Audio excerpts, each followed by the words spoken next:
Então, nossa segunda questão diz assim: o octano é um dos principais constituintes da gasolina, que é uma mistura de hidrocarbonetos, ou seja, só tem presença de carbono e hidrogênio. A fórmula molecular, ele quer saber quantos carbono e quantos hidrogênio tem o octano. Então, pegando nossa tabelinha, o oct quer dizer que nós temos 8 carbono. O an quer dizer que é tudo ligações simples. E o O quer dizer que é um hidrocarboneto. Então, como a gente tem um octano, nós vamos desenhar. Então, a gente vai escrever 8 carbonos seguidos. 1, 2, 3, 4, 5, 6, 7, 8. Cada carbono ele se estabiliza com 4 ligações, sendo que tudo é ligações simples entre carbonos.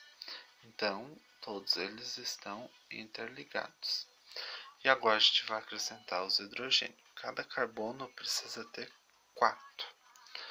Então, aqui já tem 1, 2, 3, 4. Nosso segundo vai precisar de 2 hidrogênios, que já tem 2 ligações, então precisa só mais de 2.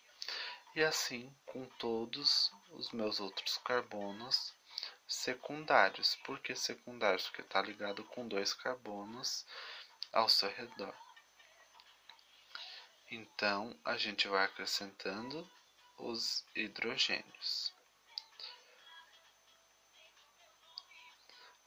Esse último já tem uma ligação com o carbono, então falta mais 3 hidrogênios. Agora eu sei que carbono eu tenho 8 e hidrogênio quantos eu tenho? Então vou contar. 1, 2, 3, 4, 5, 6, 7, 8, 9, 10, 11, 12, 13, 14, 15, 16, 17, 18. Vamos contar de novo. 1, 2, 3, 4, 5, 6, 7, 8, 9, 10, 11, 12, 13, 14, 15, 16, 17, 18. Então, C8H18. A letra A.